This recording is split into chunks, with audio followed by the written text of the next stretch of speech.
Buenas tardes.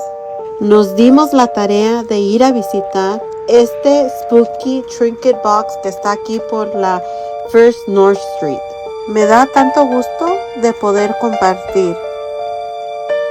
Dejé estas cositas que en realidad no tienen nada que ver con Spooky, pero lo hago de todo corazón, pensando que les pueda gustar y lo puedan disfrutar.